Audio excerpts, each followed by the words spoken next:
Hi friends, welcome हमारे YouTube channels पर। ये हमारा टेस्ट नंबर 60 है ऑफ जीके से है। और यहाँ पर हम हिस्ट्री के इम्पोर्टेंट क्वेश्चन सॉल्व करेंगे जो अक्सर एग्जाम्स में पूछे जाते हैं। काफ़ी इंपॉर्टेंट ये क्वेश्चन होंगे, आप अपनी स्क्रीन पर देख सकते हैं। जितने भी नर्सिंग एग्जाम्स होते हैं सभी नर्सिंग परीक्षाओं के लिए उपयोगी होंगे। इसके अलावा एसएससी, जीडी, पुलिस सभी के लिए, लेखपाल, पटवारी और ऑल स्टेट के जितने भी एनएचएम के एग्जाम्स होते हैं, एएनएम, यूपी ट्रिपल एससी के जो एएनएम एग्जाम्स है इसके लिए very very important role play करेंगे। और पेट एग्जाम्स के लिए जो होने वाले एग्जाम्स इन फ्यूचर्स हैं उनमें सभी नर्सिंग परीक्षाओं के लिए एंड अदर कम्पिटेटिव एग्जाम्स के लिए इंपॉर्टेंट रोल प्ले करेंगे ऑल स्टेट के जितने भी एग्जाम्स होते हैं। ओके, चलिए स्टार्ट करते हैं। क्वेश्चन नंबर फर्स्ट है, ये आपकी स्क्रीन पर। क्वेश्चन नंबर आप फर्स्ट पढ़ें फिर आंसर बताएं क्या होगा इसका राइट आंसर। यहाँ पर वही क्वेश्चन लिए गए हैं जो एग्जाम्स में ज़्यादा पूछे जाते हैं। ठीक है, कुछ क्वेश्चन आपके लिए सिंपल भी होंगे तो आप उनका भी आंसर बताने की कोशिश करेंगे, और कुछ टफ भी होंगे उनको भी समझेंगे। ओके, क्वेश्चन नंबर फर्स्ट, 1857 की क्रांति सर्वप्रथम कहाँ से प्रारंभ हुई थी? प्रैक्टिस करने का अच्छा मौका मिलता है, आप अपने आंसर जरूर बताया करें। ठीक है, 1857 की जो क्रांति हुई थी सर्वप्रथम कहाँ से प्रारंभ हुई थी? क्या होगा राइट आंसर इसका?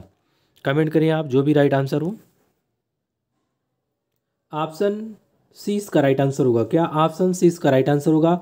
मेरठ से स्टार्ट हुई थी। कहाँ से? मेरठ से। 1857 की जो क्रांति हुई थी सर्वप्रथम ये मेरठ से स्टार्ट की गई थी। ऑप्शन सी इसका राइट आंसर है। ठीक है, क्वेश्चन टू आंसर आप याद कर लेंगे, जहाँ पर ज़रूरत होगी जो पॉइंट समझाने के लिए उसे हम जरूर बताएंगे। ओके, क्वेश्चन नंबर ये है आपकी स्क्रीन पर दूसरा। क्वेश्चन नंबर आप दूसरा पढ़ें फिर आंसर बताएं। क्वेश्चन नंबर दूसरे पूछा गया, महारानी लक्ष्मीबाई की समाधि कहाँ स्थित है? ऑप्शन देख लें आप, जो भी राइट आंसर आपको लग रहा है तो आप बता सकते हैं। महारानी लक्ष्मीबाई की समाधि कहाँ स्थित है? क्या होगा राइट आंसर इसका? कमेंट करें आप जो भी राइट आंसर लग रहा हो कि हाँ ये हो सकता है। इसका जो राइट आंसर होगा ऑप्शन ए है। क्या है? ऑप्शन ए इसका राइट आंसर होगा। ग्वालियर में है। कहाँ? ग्वालियर में। महारानी लक्ष्मीबाई की जो समाधि स्थित है वो ग्वालियर में स्थित है। Option A is the right answer. ये काफ़ी इंपॉर्टेंट क्वेश्चन एग्जाम्स में बहुत पूछे जाते हैं तो ध्यान रखेंगे आप इन्हें। क्वेश्चन नंबर ये रहा आपकी स्क्रीन पर तीसरा। क्वेश्चन नंबर थर्ड पे पूछा गया है, 1857 का विद्रोह लखनऊ में किसके नेतृत्व में आगे बढ़ा था? क्या होगा राइट आंसर इसका? 1857 का जो रिवोल्यूशन हुआ था, ठीक है, उसमें लखनऊ में जो नेतृत्व किया था वो किसने किया था आपको बताना है। क्या होगा राइट आंसर इसका? कमेंट करिए आप। 1857 की क्रांति में जो लखनऊ का, काफ़ी अच्छा क्वेश्चन है, बहुत पूछा जाता है एग्जाम्स में, आप बताएं आंसर। ऑप्शन सी इसका राइट आंसर होगा। बेगम हजरत महल ने किया था। किसने? बेगम हजरत महल। इन्हें बेगम हजरत अवध भी कहा जाता है, ऑफ अवध। ठीक है, बेगम हजरत ऑफ अवध के नाम से भी इन्हें जाना जाता है। और जो बेगम हजरत महल थी, ठीक है, इनका जो एक सरनेम है वो काफ़ी फेमस है, महक परी। क्या कहा जाता है? महक परी। एक क्वेश्चन एग्जाम्स में पूछा जाता है महक परी के नाम से किसे जाना जाता है। ठीक है, कई सारे नाम दिए जाते हैं, महक लिखा है, ठीक है, तो महक परी के नाम से बेगम हजरत महल को जाना जाता है। ओके, नेक्स्ट है यहाँ पर क्वेश्चन नंबर आपकी स्क्रीन पर 4। क्वेश्चन नंबर आप 4 पढ़ें फिर आंसर बताएं क्या है राइट आंसर इसका। क्वेश्चन नंबर 4 पर पूछा गया, मंगल पांडे कहाँ के विप्लव से जुड़े हुए हैं? सभी क्वेश्चन कम से कम 6-6, 7-7 बार एग्जाम्स में पूछे गए हैं, वही क्वेश्चन लिए गए। मंगल पांडे कहाँ के विप्लव या विद्रोह से जुड़े हुए हैं? ऑप्शन के अकॉर्डिंग आप राइट आंसर सेलेक्ट करेंगे, जो भी राइट आंसर है कमेंट करें। ऑप्शन सी इसका राइट आंसर होगा। क्या होगा? ऑप्शन सी इसका राइट आंसर होगा, बैरकपुर छावनी। ठीक है, कई बार ये इस तरह भी लिख के आता है, बैरकपुर छावनी ऐसे करके दिया जाता है, तो आप ध्यान रखेंगे बैरकपुर। अब ये कई बार एग्जाम्स में क्वेश्चन पूछा गया बैरकपुर कहाँ पड़ता है, तो आप ध्यान रखेंगे वेस्ट बंगाल में पड़ता, मतलब पश्चिम बंगाल। ठीक है, पश्चिम बंगाल में बैरकपुर पड़ता है, यहीं से मंगल पांडे का संबंध है। ठीक है, यहीं से। और बहरहाल ये रहने वाले बलिया के थे। कहाँ के? उत्तर प्रदेश के बलिया के। लेकिन ये जो जॉब करते थे, ये करते थे अंग्रेजों की सेना में। ठीक है, 34 रेजिमेंट में करते थे जॉब, ये बैरकपुर छावनी। ठीक है, बैरकपुर ये है कहाँ? वेस्ट बंगाल में है। तो इन्होंने विद्रोह कर दिया था एक बात को लेके। वो बात ये थी कि जो कारतूस बनाए जाते थे, ठीक है, एक रसियन राइफल आती थी, ठीक है, और भी कई तरह के राइफल वगैरह इस्तेमाल किया था। उसमें क्या होता था, सुअर, ठीक है, सुअर और गाय की चर्बी का इस्तेमाल किया जाता था, जिसका हिंदू मुसलमानों दोनों ने विरोध किया था। ठीक है, तो उसी विप्लव से ये जुड़े हुए हैं मंगल पांडे। ठीक है, तो इन्होंने क्या किया था, अपने ऑफिसर को गोली मार दी थी। ओके, तो इन्हें बाद में फांसी दे दी गई थी। ओके, नेक्स्ट है यहाँ पर क्वेश्चन नंबर आपके स्क्रीन पर क्वेश्चन नंबर 5। क्वेश्चन नंबर 5 पढ़ें फिर आंसर बताएं। क्वेश्चन नंबर 5 पे पूछा गया, सन 1950 में बंगाल विभाजन किस वायसराय ने किया था? क्या है राइट आंसर इसका? कई बार ये क्वेश्चन पूछा जा चुका है एग्जाम्स में। सन 1950 में बंगाल विभाजन किस वायसराय के काल में हुआ था या किसने किया था, इस तरह भी आप बता सकते हैं। इसका जो राइट आंसर है ना, ऑप्शन सी है। क्या है? Option C. आप अपने आंसर जरूर बताया करें, यहाँ पर बेहतर मौका मिलता है आपको प्रैक्टिस करने का, ठीक है। तो ये है लॉर्ड कर्जन, ठीक है। लॉर्ड कर्जन ने 1900, सॉरी यहाँ पर गलत ईयर्स लिखा गया है, 1905 है, ठीक है। 1905 है, ठीक है। आप ये लिखेंगे 1905। बंगाल विभाजन कब हुआ था? 1905 में। यहाँ पर टाइपिंग मिस्टेक है, ठीक है, जीरो अंदर आएगा यहाँ पर। 1905 में बंगाल विभाजन किया गया था, किसके द्वारा? लॉर्ड कर्जन के द्वारा किया गया था। ऑप्शन सी इसका राइट आंसर है। ओके, नेक्स्ट है यहाँ पर क्वेश्चन नंबर आपके स्क्रीन पर 6। क्वेश्चन नंबर आप 6 पढ़ें फिर आंसर बताएं। यहाँ पर पूछा गया क्वेश्चन नंबर 6 में, अंग्रेजों ने भारत में अंग्रेजी को शिक्षा का माध्यम कब बनाया था?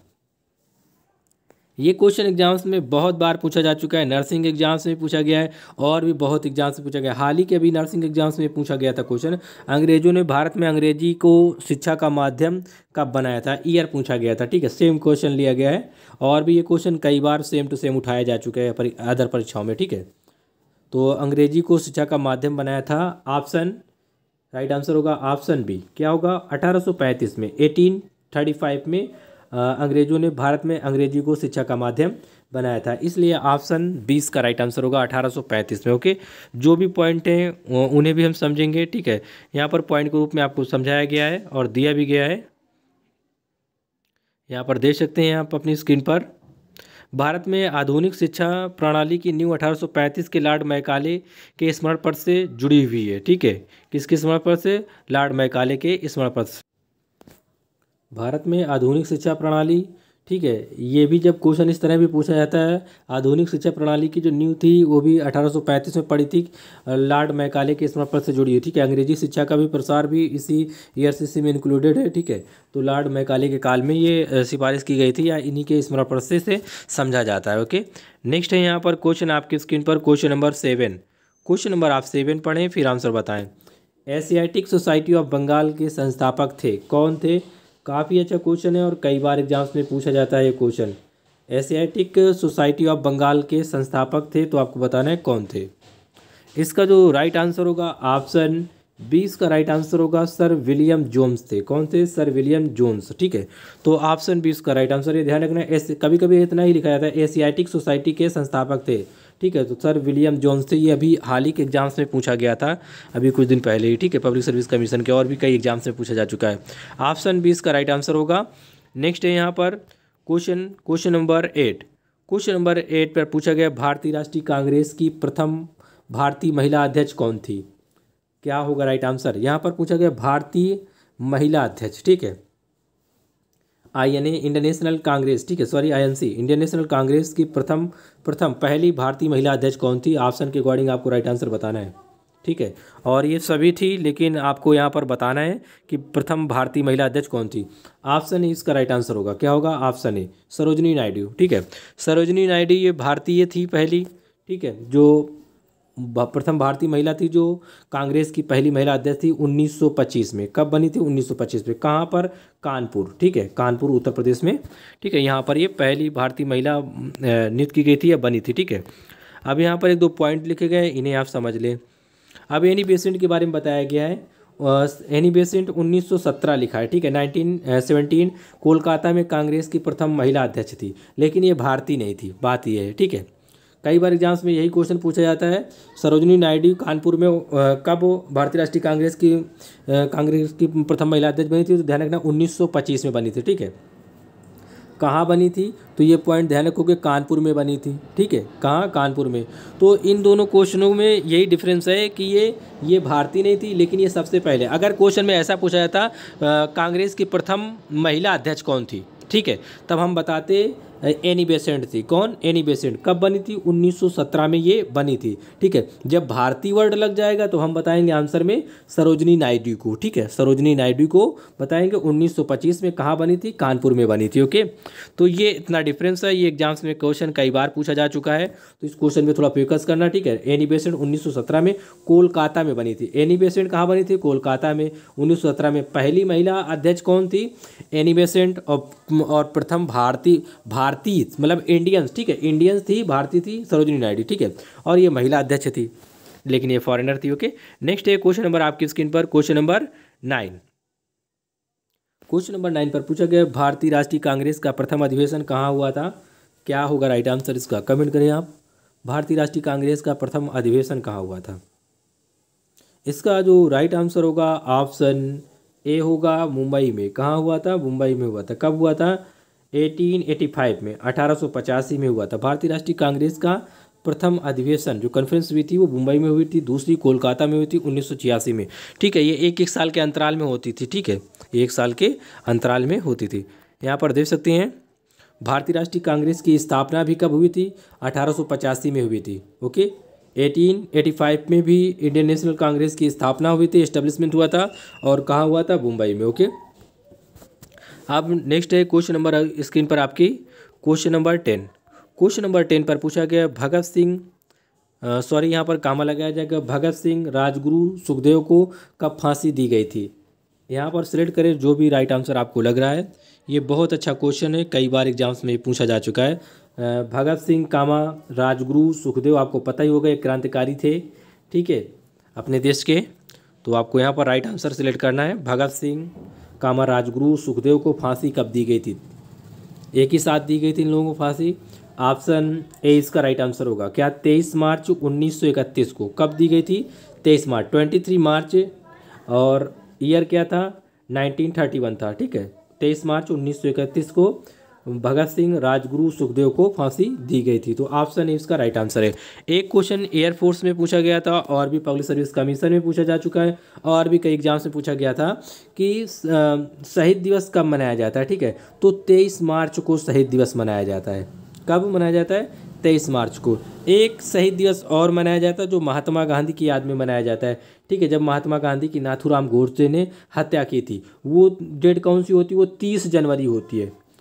30 जनवरी को महात्मा गांधी जी की याद में शहीद दिवस मनाया जाता है, और 23 मार्च को, ठीक है। जब भी एग्जाम्स में, जब एयरफोर्स में क्वेश्चन ये पूछा गया था, तो उसमें वो ऐसे पूछा गया था क्वेश्चन, निम्न में से किस तिथि को शहीद दिवस मनाया जाता है? तो ये वाला ऑप्शन नहीं दिया गया था, 30 जनवरी वाला, ठीक है। इससे मोस्टली सभी लोग जानते हैं इस ऑप्शन को, ठीक है। ये वाला ऑप्शन नहीं दिया गया था, तो उसमें हमको ये वाला ऑप्शन फाइंड करना था, ठीक है। 23 मार्च यही राइट आंसर था, ठीक है।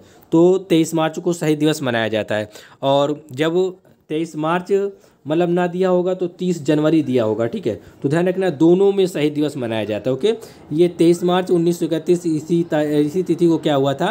भगत सिंह, राजगुरु, इन 3 व्यक्तियों को, भगत सिंह, राजगुरु और सुखदेव को फांसी दी गई थी। ओके, तो उम्मीद करता हूँ आप समझे होंगे ये पॉइंट जितने भी बताए गए आपको। अगर चैनल पर नए से सब्सक्राइब करना, लाइक करना, ताकि हमारा नेक्स्ट वीडियो भी आपको मिल सके, क्योंकि अब डेली वीडियो आपको यहाँ पर मिलेंगे। जीके, जीएस, रीजनिंग, आप क्या पढ़ना चाहते हैं, करंट अफेयर, जो भी आप पढ़ना चाहते हैं नीचे कमेंट बॉक्स में ज़रूर बताएं, ठीक है।